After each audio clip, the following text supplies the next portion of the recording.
Ric Mixter is here, researcher, documentarian. He's back. I think this is the third year in a row, and you're so generous with your time and obviously passionate about what you do. You've made many documentaries, and you're researched on shipwrecks and maritime activities as anybody. And to kind of reintroduce you to listeners who maybe haven't heard you the last year or two, I read a story about you this summer. You were a TV producer at Channel 5 in Bay City, and a ship blew up. And then I was reading about the ship or the fire that came with it, and your competitor, your TV competing station had a diver and your station didn't. And you told your boss, well, train me to do it, and then we won't have this issue. And that's how you got your start. And it's kind of been, it's the rest is history, as they say, right? Oh yeah, we hate to get scooped. And when you're watching the monitor of the competition and they play a better video than we had, and a state police team had taken this guy out because he was a diver, it was a no-brainer. I said, you pay for it. And of course, there's all kinds of paperwork that goes with that for liability reasons if I get hurt diving or anything. So Yeah. it was kind of comical, but I'm sure glad they paid. Which I'm sure you said, well, if I get hurt, I'm the one diving down there. Don't worry about it. Just let me get my start. Absolutely. So, and I said the rest is history. You've dove over 100 shipwrecks in your career, PBS, Discovery Channel, National Geographic. And I don't think I've ever asked you this. Do you think you would have gone on to do this and have the career that you had if not for the Edmund Fitzgerald and maybe the song as well? That's a great point. I don't think any of us would be lecturing if it wasn't for Gordon Lightfoot. I mean, he is the patron saint of all shipwrecks. And so for me, as much as I criticize the song because it's horribly wrong in so many areas, Yeah. it is a catalyst that has launched an entire industry. We wouldn't have T-shirts with Edmund Fitzgerald on them, and certainly the museum that I'm a board member at Whitefish Point wouldn't exist if that didn't happen. We'd have smaller ones, maybe state museums, but nothing like we have at Whitefish Point through the Historical Society. So you might be researching, you might be doing this, but crowds of people might not be as interested to hear your lectures if not for, okay, the big money maker. No, that makes total sense. So you dove the wreck in the early 90s, the Edmund Fitzgerald, among countless others, but the one that most folks love to hear about, among lots of others, like I said, but you wrote about it in your book, and I'm sure you've been asked this before, and I think I asked you this a couple years ago, but tell us the story of that dive. Like, put us in that sub. What did you see? What did it smell like? What did it feel like? Just paint us that picture. As a diver, when you jump into Lake Superior, even if you're wearing a dry suit, which I did normally, when I dove the actual outside submarine shots, I used a wetsuit, and it's cold. I mean, Lake Superior rarely gets above, 55, 56 degrees.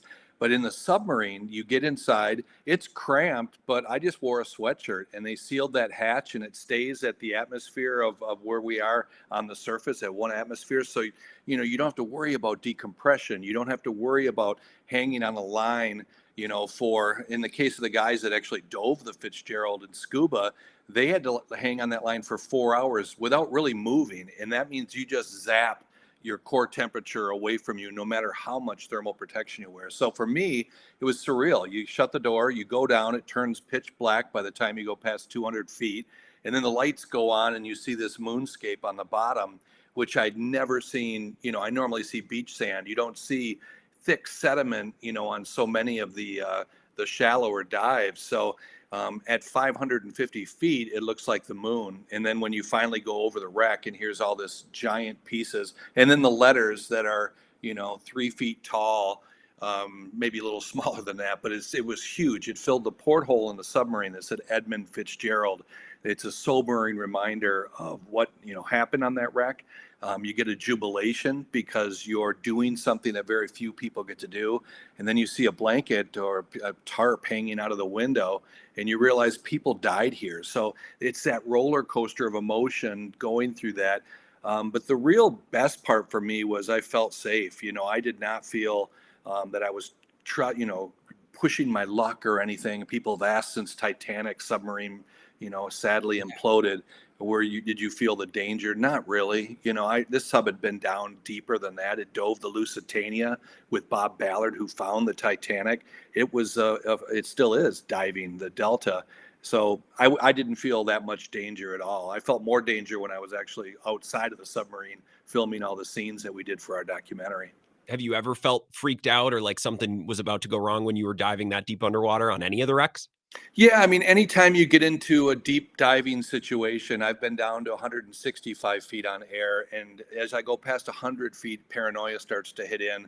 As you go past 150 feet, for me, I'm very susceptible to nitrogen narcosis. So everything becomes a joke, and you stop looking at your gauges, and it gets silly. And we were diving on a schooner that sank on the day Abraham Lincoln became president, and that means, huge history and a big ship's wheel. And I felt somewhat safe, but I was out of my mind. I didn't even know where the buttons on my camera were. So that's very dangerous. That's why you get better training. You learn how to do trimix diving, where you mix in helium to allow your, to push out that partial pressure of nitrogen that would poison our brains. So I feel paranoid on many dives past 100 feet. I think of sea monsters. I think of all kinds of weird things when my brain is polluted with that extra nitrogen. So before that dive, we get back to the Fitz, you had probably researched and interviewed folks and understood that wreck probably just about as good as anybody. And maybe you would think of other people, but you had to be up there. I'm curious to know, what gaps did that dive fill in when you got down Oh, there? Like, yeah, you're giving me way more credit than I deserve, because in 1991 I became a diver. So, the Jupiter exploded in 1989. I sure. became a diver by 91 and started winning some awards on smaller wrecks and knew a little bit about those. I knew the story and the song of the Fitzgerald, but it all came out of the blue when the competing TV station again dove the Fitzgerald before us. And then a local guy out of Flint said, "Hey, I want to go." And he wanted our station to pay for it, and we weren't going to pay for it. We had already been scooped. We're not going to go back and Yeah. spend $20,000 to do it. So I knew a very little about the wreck, and I kick myself now, because when I went down there wasn't my big laundry list of what to solve. Sure. It was more of a, hey, make sure you get the best videos of the upside down part and the right side up part. And then I came back and started doing interviews with Jim Wilson and all the guys that built the ship, all the way through to the guys that sailed it. I think I've interviewed 3 of the third mates that have been on board that ship, and then all the people who led expeditions to it. I've been very lucky to talk to Jean-Michel Cousteau. So I would say all of that came after my dive in '94, and I could kick myself, because I've got more questions now than I ever had when I first sealed the door on the submarine and went down. So I didn't know the sequence of events. It's funny. It's like going to see a concert of a band that you don't really know, and you hear songs and they don't really land. And then after the fact, you get into the band, you're like, I was there, I was present for this, and I didn't have the experience that I now would. So that's interesting. Maybe, and you certainly weren't impartial at the moment, but do you think that allowed you to get more, to get the footage and to do the job that you were down there to do? Do you think if you would have done it years later, you would have been swept up in this, that, or the other thing? Yeah, again, I think I'm getting a lot more credit than I deserve. We were blessed with much better visibility than any other expedition. Sure. I had not had a chance to see anything that had come out of, other than Cousteau had a couple of flashes on their Stairway to the Sea, St. Lawrence documentary. I didn't see much from Whitefish Point. Now I've been able to see all of the footage, and it's helped me to build what I feel is my feeling of what happened. But again, at that time, all I was trying to do was make sure I had the right camera angle, make sure I looked out at the right porthole, because there's like 7 to see, and there's stuff above you, below you, and out the side. Sure. And I thought I was going to miss it. But again, we had another cameraman that went down. We had a photographer that went before me. The ironic part, and I wrote this in my book, is not a single one of those photographers' pictures came out. Nothing from the submarine in 35 millimeter, even the external camera, turned out. Whether or not that was just a jinx or some kind of ghost, I have no idea. But luckily, the video, the 8 millimeter on the outside of the sub, and then all of our stuff on M2 that we filmed for the TV station, turned out beautifully. So I was more concerned with trying to make sure I didn't miss something, and knowing that not many people have been down there, everything was new. So that's more what I was worried about. And then the other part is, quite honestly, we were lost most of the time. Our compass just spun around in circles. And once we left the wreck to try to find the stern section, we were lost for 15, 20 minutes out in the middle of nowhere, and don't know if you're even going in circles. You kind of hope the currents, which there aren't much down there, but You don't know if you got turned around or what happened. And then when we found hatches 2 and 3, we thought we were back on the bow, and it turns out those were on the stern. So we made very significant finds. There's a lot of stuff that had not been discovered, until our dive, and that includes the dive after mine when we found the missing crewmen. So our expedition, I think, made the most impact of all of them. I think that it's been, pure luck that allowed us to do that. And it's been a real blessing for me because now I can really add a chapter where I didn't think I had much of a voice when I first dove in 94. But now I think that there's, and not so much as an expert, but more of a guy that's just pulled all of these factual things together right from eyewitnesses that flew the mission to find the aircraft, that, literally put the ROV down. There's just so many components that we kind of knew happened, but we didn't have a personal view of it. And now that's what my book, Tattletale Sounds, does. So, and the book is excellent, and everyone should read it and buy it. And I think I asked you this, and you probably explained this in most interviews that you do, for maybe those who are newer to the show and haven't heard you appear before. Through all of those investigations, like, what happened? How did the ship go down? And I read YouTube comments on your lectures. This kind of stuff gets people very, very riled up. Not everyone agrees with you.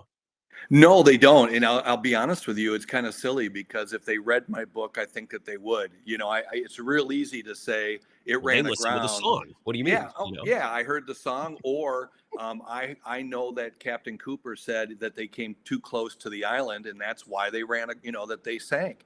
And every expert in the inquiry, every expert from the Coast Guard, anybody who's sailed the Great Lakes in a command position knows darn well that there's no way it ran aground, and it's kind of an insult if you think about it, because Captain McSorley was a very seasoned skipper who'd made that turn many times.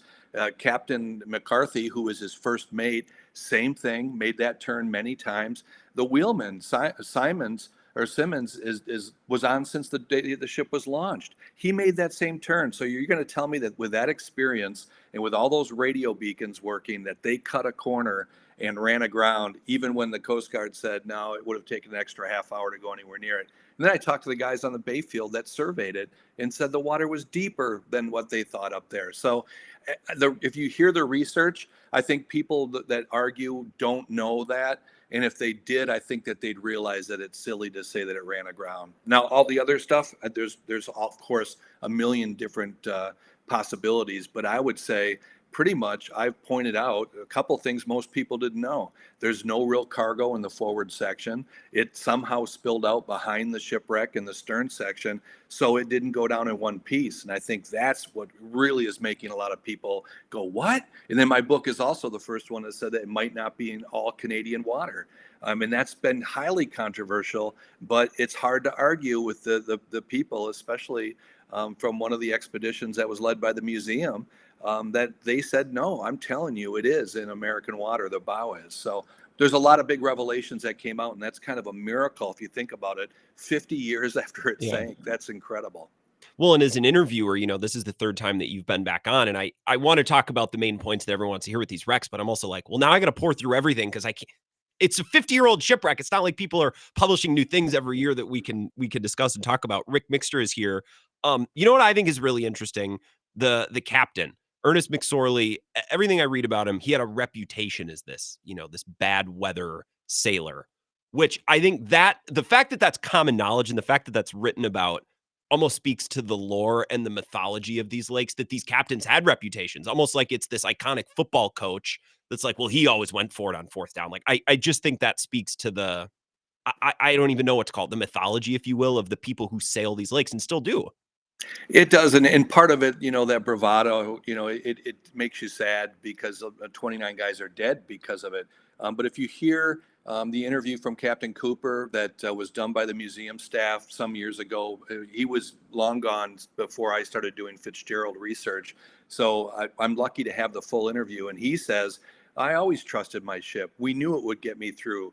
Now, that was the thought, and that was pretty much universal for the captain. So as much as McSorley did say, hey, you don't make money at anchor, he told that to the cook.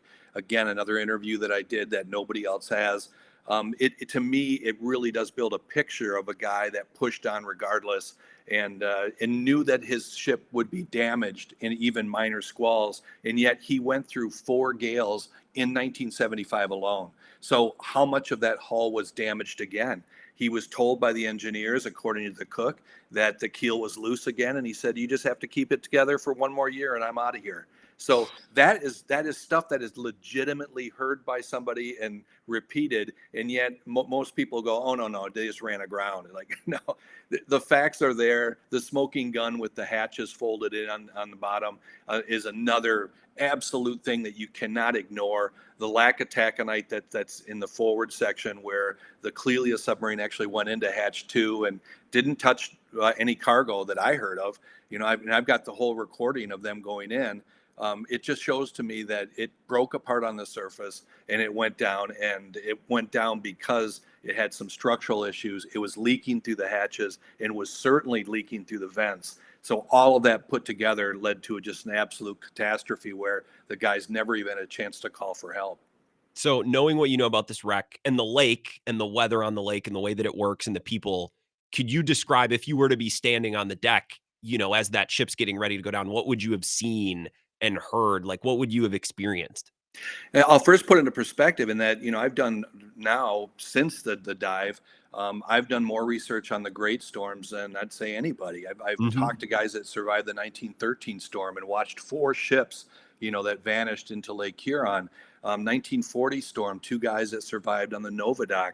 The storm for the Fitz was nothing compared to what those guys went through. So there had to have been another component that put it down. But to be on the deck of the Fitzgerald, even in a 10-foot sea, Dick Orgel, who was one of the third mates, said it just flexed really weird. It was like a rug that you'd look down.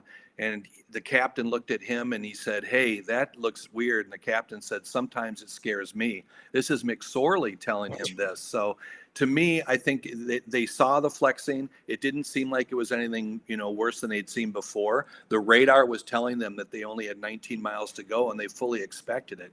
But when that giant wave hit, it came up and it damaged the lifeboat on the Anderson, which was, almost 10 miles behind them. It sped forward, and if they looked back and saw that wall of water 30 feet tall coming down on them, it just crushed in and bent in all of the visors on the lounge window. I saw it in the submarine, and then that damage too created the ship's nose to go down, and that's where it broke on the surface. And at that point, they never recovered. They went straight to the bottom in the bow, and the back section flipped, and it just must have been catastrophic. And the only solace I get from seeing the damage down there is that it was quick, and that these guys never knew it hit them. Yeah, it had to have happened incredibly fast. And I appreciate that storytelling and all the work that you've done. And people should read your book. Really selfishly, this isn't even related to the Edmund Fitzgerald. I was watching one of your videos and I wanted to ask you about this. So you went on a cruise, right? Where you lectured. You were telling me about this last year, where you went all around the Great Lakes and you pointed this out and you pointed that out, and you were like the tour guide. And one of the things, I was watching your promo video today for it, you went underneath the Soo Locks. Is this what I'm looking at right here? So It, this might not be like the most interesting thing to some. I grew up on a lake that was man-made. You drive by the dam all the time. And I don't know if it's just a thing that certain people have in their brains, wanting to know what's inside what's under there. I'm just fascinated. So tell me about that experience. I was so lucky. I was at PBS just before COVID, and they wanted to do a story on the new Soo Lock that's being built that will now accommodate the 1,000-footers. We currently only have one lock that can take in those massive boats, and that's a Achilles heel. We can't have that go down, and then 80% of the production of steel and really the Sure. world would go down. So they allowed me to go in, and it gave me great access to not only go through those giant corridors that you saw there where the water floods in as Lake Superior balances out. There's an 18-foot drop to Lake Huron, and this is where in that channel that water would flow through. And then there's also smaller little compartments where it actually goes through the bottom of the lock, and you have to get on your hands and knees. And this is the middle of the winter because you have to go when it's shut down for the winter season. And so it's cold and it's dripping everywhere, and you go up against the the dam system that they build to hold out the water, and it's leaking profusely. They're pumping it out. It's really surreal to be down there and to see the damage that is caused by these boats that go through. I mean, they find pieces of boats and snowmobiles and rocks that come in there. So it's really interesting to see the Army Corps of Engineers that handles that. And I was very privileged to be able to go see that. As you know, with as a news person, we get access to be able to showcase these things that other people don't get to see. I got to fly nearly around the world on a B-52 and fly the Goodyear blimp and dive the Edmund Fitzgerald and hunt alligators with Ted Nugent. All of these things are, people just go, how does that happen? I don't know. I'm nobody special, but it just happens because we're in the journalism, and because I think people find out that you're a good storyteller, that you're fun to be around, which I That's tell young big. people. It helps to be a good hang. You got to be It pleasant to does. be around. Yeah. Yeah, and I hear bad stories of people that maybe are celebrities that have gone to these places and weren't so nice. When you get invited back, that's a true honor. So for me, and I was invited back to take that cruise ship again last summer, so or fall. It 2 weeks on the lakes and sharing the most beautiful places on the lakes for me. Niagara Falls, Mackinac Island, Mhm. Tobermory, Ontario, and then to showcase this to people who've never seen it. These people are from all around our country, that have never seen Niagara Falls. So to be a tour guide for that is an absolute honor. And so for me, talking about shipwreck seems a little weird on a cruise ship, but Well, they're just enthralled, and it's largely because of Gordon's song. it's cool to experience cool things that you've experienced with people who haven't experienced them before. Like, that's something that I very much enjoy doing. Going to a sporting venue with a friend who hasn't been there before and getting to show that it's very cool. So I kinda get that feeling, and that's excellent. You have a new book coming out. What can we expect?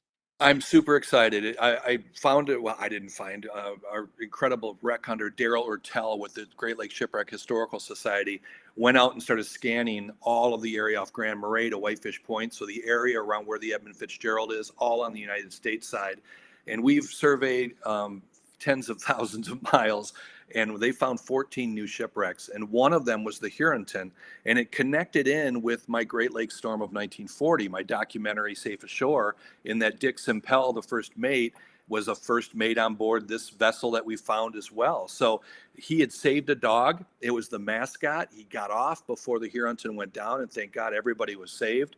But the story of mascots on the Great Lakes has never been told. So I started digging up all of the lake stories and some of the best ocean stories of dogs that were on board, dogs that survived, dogs that didn't, dogs that were rescuing people.